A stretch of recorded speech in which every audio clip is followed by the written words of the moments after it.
Pablo in Odessa, Texas. Matthew here at freeprescriptionlenses.com, and with the help of my GoPro camera, I'm going to show you how I cut Transition Signature 7 gray lenses with Crizal Anti Glare for your RayBan 7029, the color 2077, and the 53 eye size. Let us begin.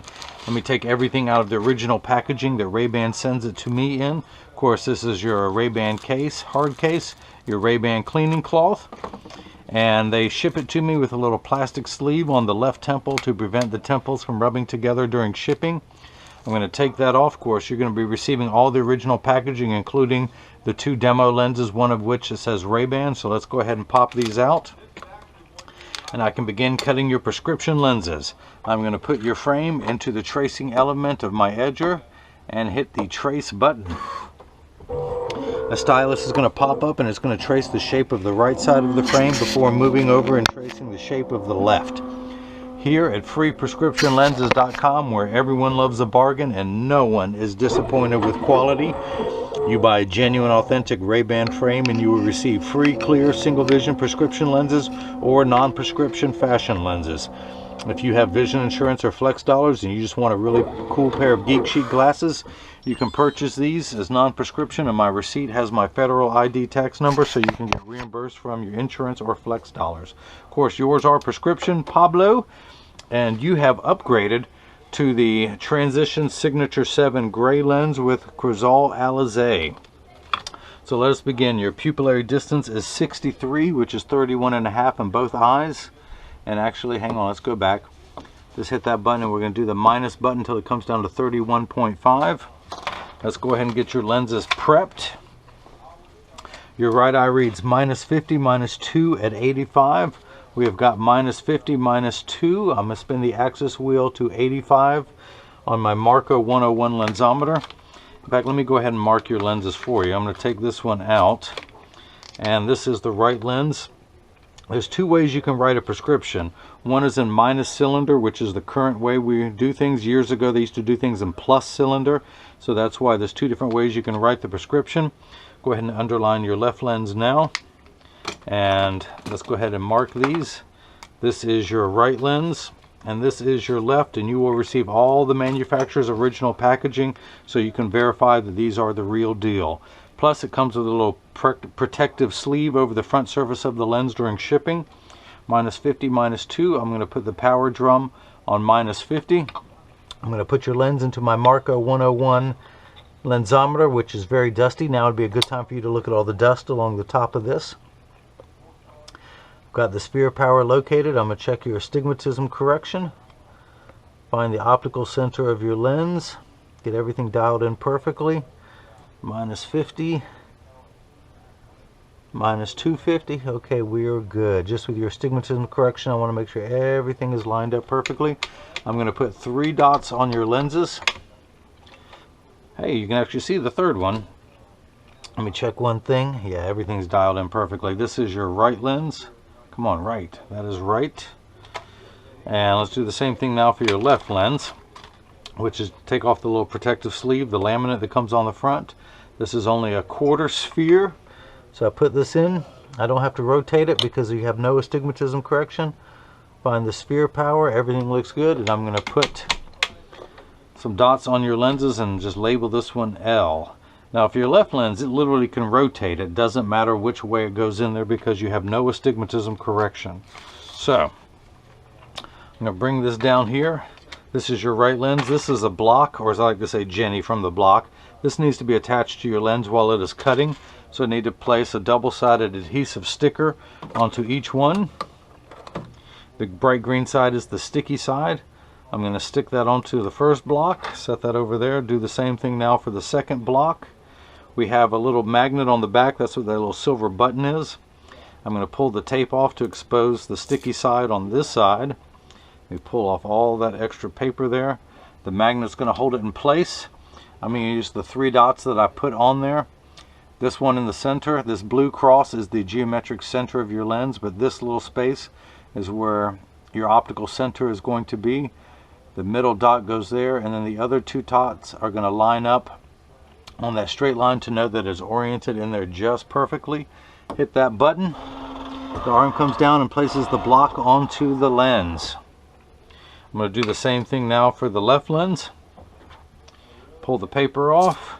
Let the magnet hold that in place.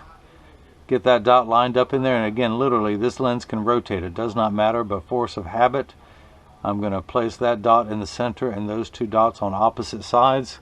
Hit the button. The arm comes down, places the block onto the lens, and now these are ready to go into the machine. Now the actual cutting wheel is over here on the far right. It's going to act like a heavy grit sandpaper to grind away your lens material until it's the final size. This wheel in the center has a little small channel, a valley. That's what's going to put the V-shaped bevel so it stays inside the frame. This third wheel is a polishing wheel, which we will not be using, but I'm going to wake this up. That is the shape of your right lens when we are done. This is a polycarbonate lens that I'm cutting on the soft cycle because of the anti-glare coating. Red cuts fast, the 2 green stars means it cuts slow, and I will not put a polish on the lens because I'm not a fan of it, and especially not with the anti-glare coating would I do that. So I'm going to place the lens into the chuck and the magnet holds it in there. I'm going to hit this little green arrow to start everything. The door closes, the clamp shuts, and then 2 calipers, white calipers, are going to come down and it's going to trace the shape of the right side of your frame. Hopefully you can see that in there as it goes around, and it's tracing the shape of the right lens, making sure that the lens I put in there is large enough to fit into the frame, which it is, but it's also measuring the thickness at every point going around to know exactly where to place the bevel so it fits best inside the frame. I can move it backwards, I can move it forwards, but it's going to place it just in the center so it fits best inside the frame. Now in just a moment you will hear a grinding sound as your lens touches down onto the diamond bit cutting wheel. It grazed it there. This is actually turning very slowly. There we go. So your lenses are made out of polycarbonate. This brand goes by Airwear. That is the name for the polycarbonate material. Polycarb is 40% thinner and lighter than regular plastic. It is also virtually unbreakable. Your lenses are bulletproof up to 22 caliber and have both UVA and UVB protection built into it. We know what the sun's harmful ultraviolet rays can do to your skin from overexposure, where your eyes are 8 times more sensitive than your skin.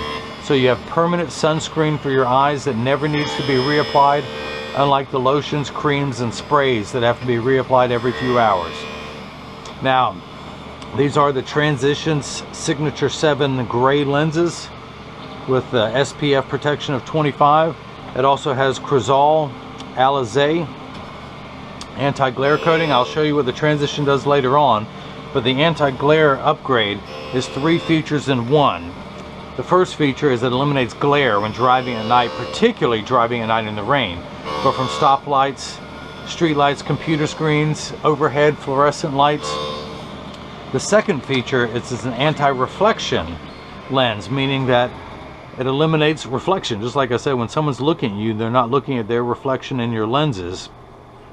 So it makes for much better eye contact. Plus, if someone takes a picture of you with a flash, you won't see the flash lit up in the lens. They'll see just your eyes.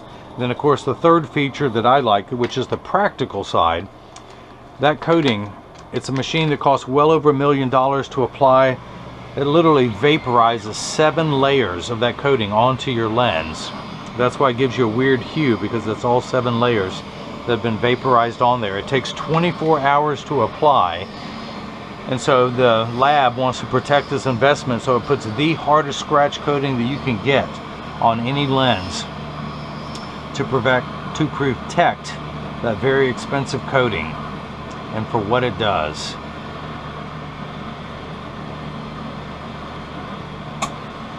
Now, as you can see, water has begun spraying onto your lens. Polycarbonate, the unbreakable material, cuts dry, where plastic and high-index plastic cuts wet. This water sprays in the last 20 seconds of the cutting cycle just to wash away any optical debris. Now, a little lever has moved into place. This has a small little, it looks like a Dremel wheel, but your lens is the final size. but it's going around as your lens rotates, and it's smoothing out any rough edges that are left over from being on the cutting wheel. It does the back surface of the lens and then moves over and does the front surface of the lens. So when your lens comes out, it'll be nice and smooth, which happens to be a name of a rap group from back in the day. Oh, nice and smooth. Completely unrelated to UTFO, which sang the song Roxanne, Roxanne, I want to be your man. Okay, enough of that. My rap career ended long before it ever begun. So the door opens, your lens is done. I hit the button. I'm going to take it out of the chuck. Thank you, Chuck. I'm going to dry your lens off so it is not slippery, because it's always embarrassing when you drop a lens on live TV. So I ain't gonna do it. Oh, I saw a little more moisture there. So I'm going to take your lens and we're going to pop it into the frame, hopefully. I'm going to tuck it into the outside corner closest to me first. Then using my thumbs, I press down, but it does not want to go in, so I'm going to take it down. Let's put your lens back into the chuck. I'm going to take it down about 0.15 of a millimeter. So that's 0.5, 0.10, 0.15, and hit the retouch button. The golden rule of cutting, if it's cutting wood or cutting lenses or anything else, you can always cut more off. You can never add it back on. So the machine starts a little bit large, and then I can program it to cut a little bit smaller each time. Now, a millimeter, for all my American friends who have no clue, is the distance between my thumbnails. I'm going to take 0.15, almost 2/5 or 1/5 of a millimeter, around the circumference of your lens until it pops in easily. So the water is kicked in, so we're almost done there, and in just a moment the safety bevel will be reapplied back to the lens.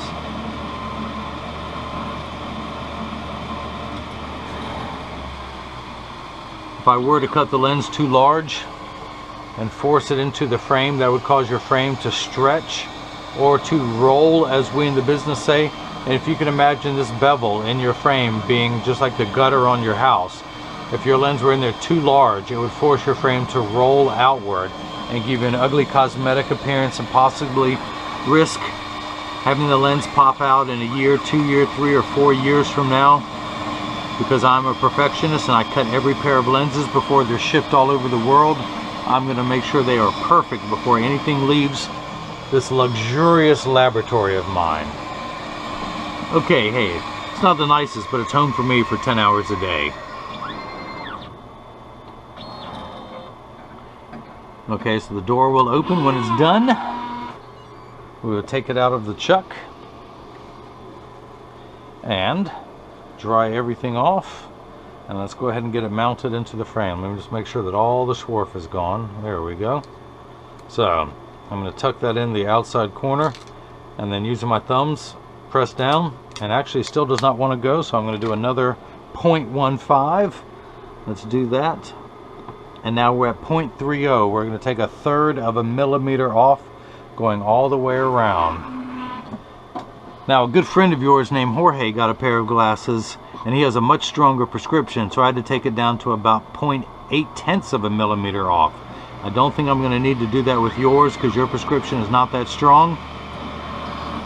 This should be the last time. His took a good 35 minutes to cut. He got his money's worth out of that. This time, I ain't staying that long, Pablo.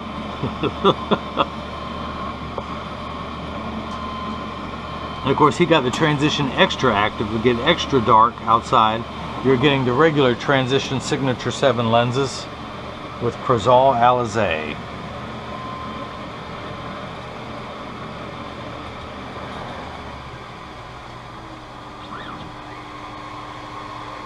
Back to the safety bevel, both on the rear surface and the front surface.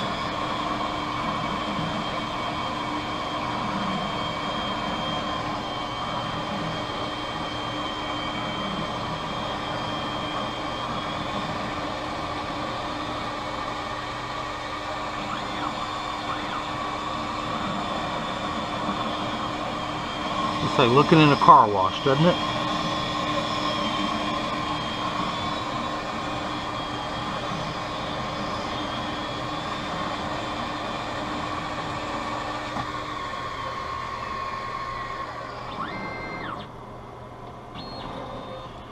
Okay,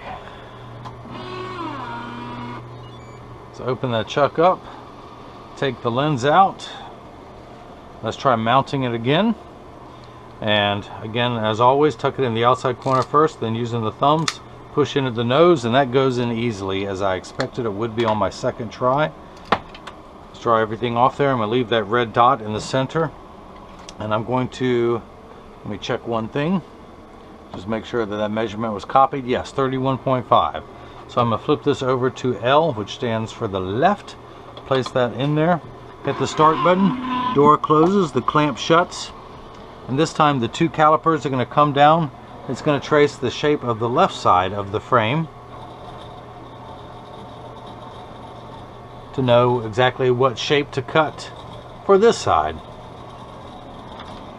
Did it once, did it twice to double check its measurements, and then it began cutting. The cutting wheel, which is over on the right, is going to move over. Hopefully we shed a little more light on this. Where's my flashlight? There we go. Why didn't I do this before?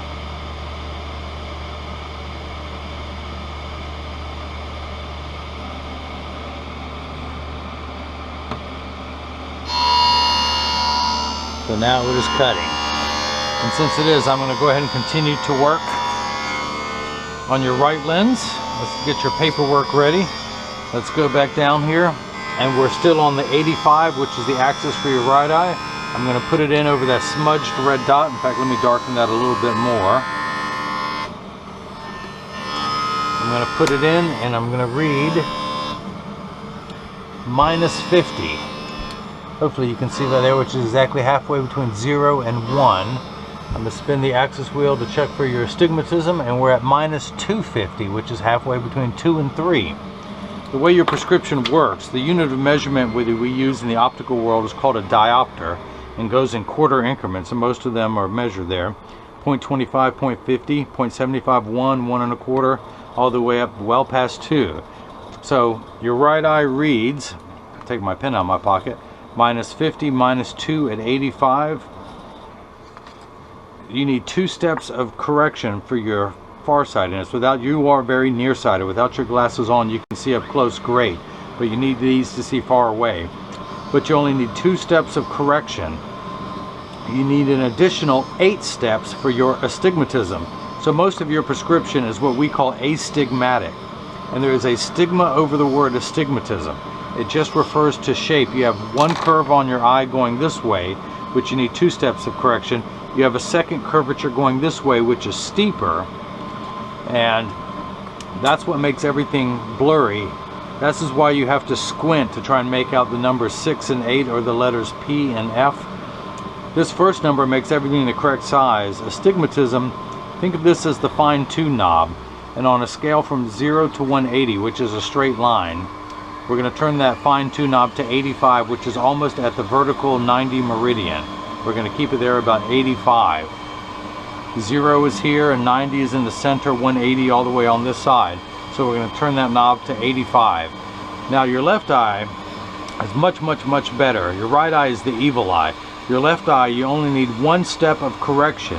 If you were to actually cover your right eye, you are nearly 20/20 out of your left. You only need the smallest amount of prescription possible for your left eye. You have no astigmatism correction. That's why it is known as spherical. You only have the sphere power. The SIL, which is abbreviation of cylinder, is what's most of your prescription for your right eye. Now, these first 2 numbers are the real values we're concerned with. This last number can be anywhere from 0 to 180, or 1 to 180, because it's actually the same number. We're going to take your left lens out. Where'd your frame go? It's still in my lensometer. Let's take that out. We're going to tuck the left lens in at the outside corner, then using the thumbs, snap that in, and that goes in much easier because it's a thinner lens. Your astigmatism correction makes everything a little bit thicker, although you have no edge thickness whatsoever. That's the wonderful thing about plastic frames, is that almost any prescription will fit in these so well. So let's go ahead and measure the prescription of your left lens, and I'm going to spin the wheel until the focus comes in clearly, and we're at -1/4. So that is made perfectly. Now your pupillary distance is 63, which is what I'm going to measure now, I'm going to place this. Let me darken this again so hopefully you can read this on this side. I'm going to place my PD stick. Where'd my PD stick go? There, here it is. I'm going to place the 0 against my thumb on your right lens, and then when we hold it up to the left lens, we're reading 63 millimeters. So that is cut perfectly. One thing I like to explain to everyone, other than the free shipping anywhere in the United States, is that when you get these in the mail, and there's a small chance these could fit a little bit loose or a little bit tight. However, there's an 80% chance that one side is going to be higher than the other. That's because 80% of people have one ear that's higher than the other. But I'm going to get these, and that's why 99% of all optical shops would do free adjustments if you ask them. So if these are a little crooked, just stop by your local optical shop and explain to them what's going on. And again, more than likely they'll do that for free. Almost every shop does. But I'm going to get these in standard alignment, also known as a 3-point stance. The 3 points are 1, 2, and the bottom of the frame being 3. I set them on the counter and press down. There is no wobble. When I say wobble, this is what happens. I am part of that 80%. When I take my glasses off, they wobble on the counter, but they sit level on me. Flip them over, press down. There is no wobble. I make sure that each temple overlaps perfectly, and they do. They're not askew like that. And I also want to test the tension on each spring hinge, and that is perfect. Now this is what your lenses look like, completely clear. While you're indoors, I'm going to go ahead and activate the transitions part of them. One more little dust particle on there. I'm going to place them and expose them to a strong burst of ultraviolet light in my transitions box. Now as you will see, Pablo, it takes about 30 to 45 seconds for your lenses to darken when you go outside. It's going to take a little bit longer when you come back inside, 45 seconds to a minute 15. Also, Pablo, this is very important. Pay attention. All transition lenses will get dark on day 1. Give them 2 weeks. They're going to continue to darken every day for the first 2 weeks until they get to their final setting. After that, they will work for years with maximum performance. The only time they will not work is if you're inside of a car, a traditional car, with the roof overhead and your windshield, because your windshield absorbs all the sun's harmful ultraviolet rays so your dashboard doesn't crack from sitting in the sun. Now if you have a convertible or a motorcycle, then yes, they will darken, or anytime you're exposed directly to the sun. They won't turn dark indoors or in a car. Now they also work best when it's 85 degrees and below. When it's 85 and above, I like to remind everyone, when it's triple digits, you're miserable, your glasses are miserable. No one likes to work 100% when it's 100 degrees or more. So this is the first time they've been exposed, and again, they will get darker every day for the first 2 weeks, providing they're exposed to the sun's exposure. Now, if anyone has any questions about what I can or can't do, just email me at freeprescriptionlenses@gmail.com. Pablo, I hope you enjoyed watching me as I made prescription transition lenses with anti-glare for your RayBan 7029, color 2077 in the 53 eye size. I hope that's what it says. I'm presbyopic. I can't see when I hold it that close. But hopefully everyone else has got the chance to see how I bring that love and feeling back to glasses. Thank you.